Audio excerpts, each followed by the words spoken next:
Battleship, the game where you get to shoot and hopefully sink other ships. In today's video, we're going to walk you through how to play Battleship, including how to set it up, the basic gameplay, how to win, as well as any additional rules you should be aware of. So stay to the very end for that. Let's go ahead and get started. When you open the box, you get two little folders like this, and they might look slightly different depending on the version that you have. But all you have to do is flip them open. As you can see yours, but you can't see mine, and that's the point. And what you're going to do is to set up, each player is going to place their ships along the sea in different areas. And if you want strategies for where you should place these ships, go ahead and check out my video, Battleship Strategies. I did do a video about that, so check that out. I do a little bit of information about strategies for placement. This video, I'm just placing them randomly. I'm not putting much effort into it, so here's what you can look at. And for the sake of this video, I will also be playing my opponent. So you can place your ships wherever. Okay, and once you have your ships placed, you're ready to get started and playing. Now, before you start playing, you should probably know what you're trying to do so that you can win. And what you're trying to do is identify where the other player's ships are so that you can sink them. To sink them, you announce coordinates. For example, on the boards, there's an A, B, C, D, E, F, G, H, I, J, and that is matched up here as well. And then you have 1, 2, 3, all the way through 10 across there. So to announce a coordinate, you would say B4, and the opposing team would look at theirs. In this case, B4 is a miss. So you would place on your radar a B4 was a white piece, which a white piece is a miss. And then it's their turn to announce a coordinate that they're trying to hit you at. For example, F5. And you look at your board, F5 is also a miss, so you'd announce miss. On your radar, the F5 is a miss. If it's a hit, however, for example, if this person says D2, the opponent would look D2, okay, that hit one of my ships, so you announce hit. And the person that got hit places a red piece on their ship, and the person who asked for the coordinate, they place a red piece on their radar.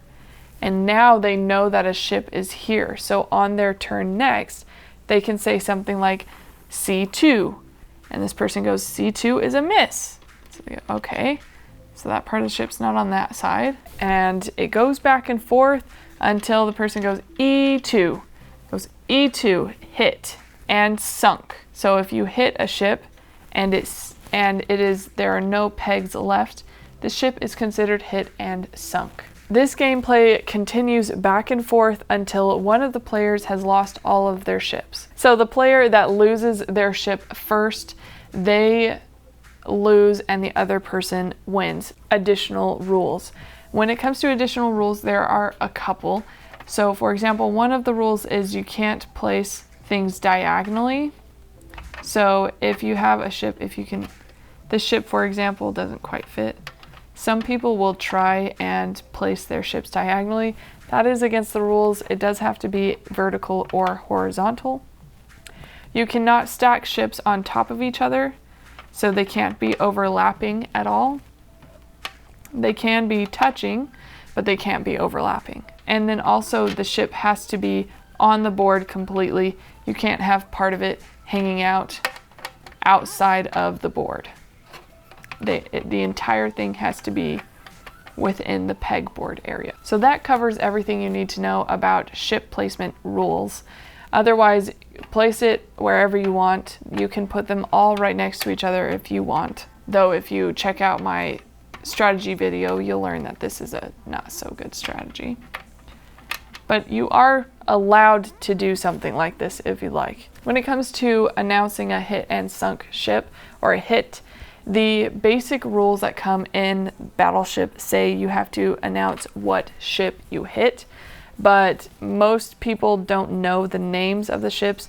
I don't even know the names of most of these ships. I know, I'm sorry for everyone that does and thinks I'm horrible for not, but if you don't know the names of the ships, that's fine. You can, as a house rule that we have, we don't announce how big the ship is. And the reason for that is we're really hoping that someone will waste a hit. So for example, let's look at this example here. I have all of these white spaces around here and you have a red hit here. Now by announcing what kind of ship you hit, a 3-peg ship, a 2-peg ship, or something like that, it can help narrow down the areas that the person is going to try for their next coordinate. For example, if you say the ship is a 3-peg ship, it's obviously not going to be going this way, so it must be these two. If you don't announce the name of the ship though, this person could go, well, this could be the 2-person or the 2-peg ship, or this could be a 3-peg ship. They might waste their turn and click on this one where in fact it was a 3-peg ship, and vice versa. If it was a 2-peg ship, it could be either of these slots, but a 3-peg ship, it would definitely just be this way. That is part of the rules, is that you announce the type of ship, and you can, if you don't know the name of the ship, just say how many pegs are in it. But if you want to make the game a little bit more challenging, don't announce the name of the ship. When they hit the final piece on the ship, it is required you must announce sunk so that they know that they're no longer hitting that ship. House rule that I've enjoyed, and I know a lot of other people enjoy, is if you get a hit, you immediately get to do another coordinate. So this has been handy when you can do, if you hit, you know, you can take out an entire ship in one turn, and then you even have the opportunity to go after another ship after sinking it, because you get another turn every time you hit one of their ships. One last rule, just in case you get in a fight over this, the person who is tracking hits does not need to track the misses that you do. I usually do track the misses so I can see if there's any patterns, but that's not a requirement in the rules. So if something happens and you knock over your board for some reason and a couple of pieces fall out, it's not the other player's responsibility to remember where those pieces were. So you are at a loss at that point. So be careful with your game boards. You don't want to lose your progress in how you're figuring out where everyone is. Now let's talk about a variation of this game that's become really popular.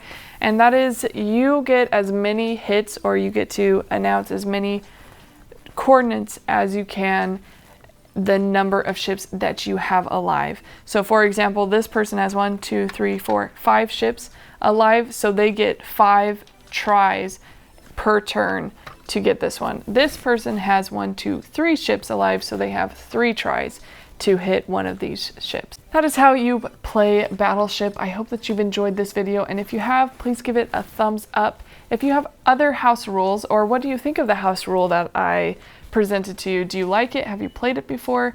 And do you have house rules of your own that you'd like to share? Please include them in the comments below, and subscribe to my channel for more videos like this. I do board and card game videos for strategies, how-tos, and reviews. I even have a strategy video on Battleship, so if you want to win your next match, go ahead and check that out. Again, thank you so much for watching this video, and enjoy playing Battleship.